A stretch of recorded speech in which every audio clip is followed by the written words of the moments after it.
Hello student, welcome to electrical exam. Indian Oil Corporation Limited ने vacancies निकाली है junior operators के लिए। उसी के बारे में आज हम डिस्कस करने वाले हैं। इस फॉर्म में हम डिस्कस करेंगे कि कितनी वैकेंसीज आ रखी हैं, कौन कौन सी ट्रेड एलिजिबल है और क्या क्राइटेरिया रहने वाला है। इन्हीं सभी चीज़ों को आज हम डिस्कस करेंगे। तो आईओसीएल ने वैकेंसी निकाली है जूनियर ऑपरेटर के लिए।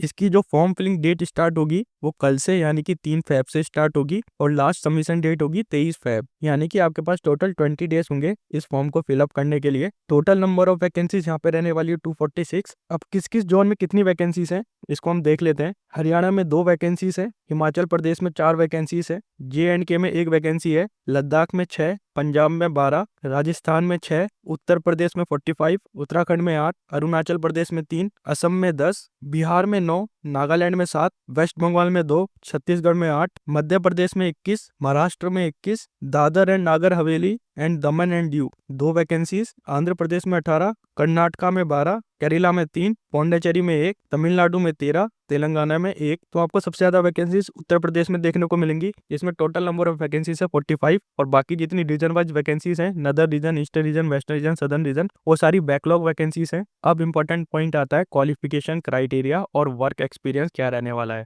जूनियर ऑपरेटर ग्रेड 1 की वैकेंसीज, जूनियर ऑपरेटर ग्रेड 1 जिसका पोस्ट कोड है 101 से लेके 123, उसके लिए आपके पास क्लास 10 का सर्टिफिकेट, पासिंग सर्टिफिकेट और 2 साल की ITI होना जरूरी है। ITI आपकी SCBT प्लस NCBT दोनों से हो सकती है, कोई इशू नहीं आएगा इसमें। अब कौन कौन सी ट्रेड एलिजिबल है इसके बारे में हम डिस्कस कर लेते हैं। Electronic mechanic trade, instrument mechanic chemical plant, electrician, machinist, fitter, mechanic come operator electronic communication system, wireman, mechanic industrial electronics and IT and ESM। ये यहाँ पे 10 ट्रेड दे रखी है। इन्हीं 10 ट्रेडों में आपका ITI होना जरूरी है।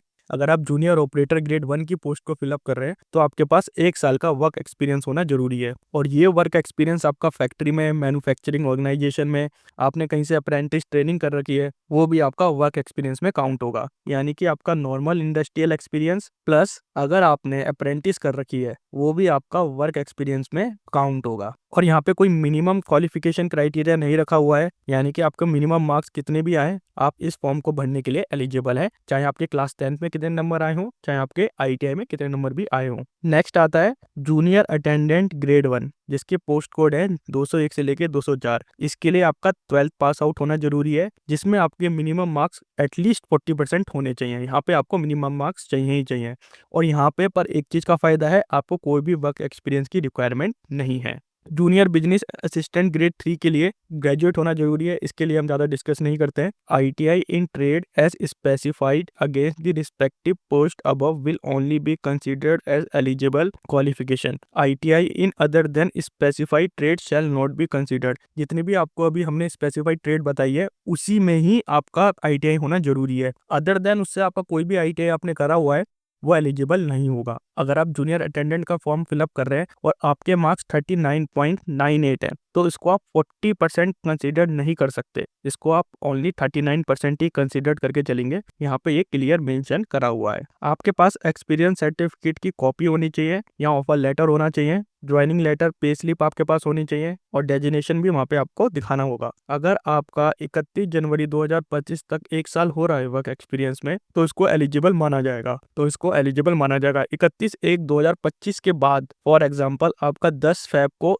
1 साल कंप्लीट हो रहा है तो वर्क एक्सपीरियंस वहाँ पे कंसिडर नहीं करा जाएगा। एज लिमिट की बात करते हैं, जो मिनिमम एज लिमिट है वो 18 ईयर है और मैक्सिमम एज लिमिट है 26 ईयर। ये केवल अनरिजर्व कैंडिडेट के लिए। रिजर्व कैंडिडेट के लिए ऑब्वियसली आपको एज रिलैक्सेशन मिलेगा ही मिलेगा। जो मिनिमम क्वालिफिकेशन मार्क्स रहने वाले हैं वो SC ST और फिजिकल डिसेबल पर्सन के लिए 5% कम रहेंगे, उनको 5% का रिलैक्सेशन मिलेगा। SC ST के लिए 5 ईयर का एज रिलैक्सेशन है और OBC के लिए 3 ईयर का एज रिलैक्सेशन यहाँ पे दिया हुआ है। अब सिलेक्शन प्रोसीजर की बात करते हैं। जूनियर ऑपरेटर के लिए और जूनियर अटेंडेंट के लिए सबसे पहले CBT टेस्ट होगा, उसके बाद स्किल प्रोपेंसी एंड फिजिकल टेस्ट होगा। और जो फिजिकल टेस्ट होगा या स्किल टेस्ट होगा वो क्वालिफाइंग नेचर का होगा। CBT टेस्ट आपका ऑब्जेक्टिव टाइप होगा जिसमें टोटल 100 क्वेश्चन होंगे और हर क्वेश्चन 1 मार्क्स का होगा। और जो टोटल टाइम दिया जाएगा वो 120 मिनट यानी कि 2 घंटे दिया जाएगा। क्वेश्चन पेपर में 2 सेक्शन होंगे। सेक्शन 1 आपका प्रोफेशनल नॉलेज और जनरल साइंस का होगा जो 50 मार्क्स का होगा, और सेक्शन बी आपका न्यूमेरिकल एबिलिटी जनरल अवेयरनेस का होगा। न्यूमेरिकल एबिलिटी 20 मार्क्स का होगा, रीजनिंग एबिलिटी 20 मार्क्स का होगा और जनरल अवेयरनेस 10 मार्क्स का होगा। अगर आपको पेपर के लिए क्वालिफाई करना है तो आपके एटलीस्ट 35% मार्क्स आने चाहिए, यानी कि 100 में से आपके 35 नंबर आने ही आने चाहिए, और ये नंबर आपके कंबाइन होंगे, यानी कि सेक्शन ए और सेक्शन बी दोनों को मिला के इतने नंबर आने ही चाहिए। और जो ओवरऑल कट ऑफ मार्क्स होगा सीबीटी का वो 40% होगा, और 5% जैसे कि आपको बताया था SC ST के लिए रिलैक्सेशन भी रहेगा। जूनियर अटेंडेंट के लिए क्वेश्चन पेपर किस तरीके से आएगा, उसमें न्यूमेरिकल एबिलिटीज के 40 मार्क्स, रीजनिंग एबिलिटी के 40 मार्क्स और जनरल अवेयरनेस के 20 मार्क्स होंगे, और इसमें भी आपको 35% मार्क्स सिक्योर करना जरूरी है। इंपॉर्टेंट पॉइंट यहाँ पे क्या आता है, आपकी कोई भी नेगेटिव मार्किंग नहीं होगी। आपने अगर क्वेश्चन गलत भी करा तो भी आपका कोई नंबर नहीं कटेगा, और ये पेपर केवल इंग्लिश और हिंदी में कंडक्ट करा जाएगा। आप अपनी लैंग्वेज को फॉर्म भरते समय चूज कर सकते हैं। अगर किसी 2% के या 10% के मार्क्स टाई हो जाते हैं तो उस केस में सभी पर्सन्स को स्किल टेस्ट के लिए बुलाया जाएगा, और स्किल टेस्ट आपका क्वालिफाइंग नेचर का है। बाकी यहाँ पे आपको photograph, signature, left thumb impression, इन सब चीजों के बारे में डिस्कस करा गया है। इसको हम डिस्कस करेंगे जब हम फॉर्म फिलअप करेंगे। इस फॉर्म की फीस 300 रुपये रहने वाली है। ये फीस अनरिजर्व्ड और OBC को देनी होगी। SC के लिए, ST के लिए और फिजिकल डिसेबल पर्सन के लिए आपको कोई भी फीस नहीं देनी है, इंक्लूडिंग एक्स सर्विसमैन। अगर आप फॉर्म SC में भर रहे हैं या ST में भर रहे हैं या फिजिकल डिसेबल में भर रहे हैं तो वहाँ पे आपको सर्टिफिकेट लगाना भी जरूरी होगा।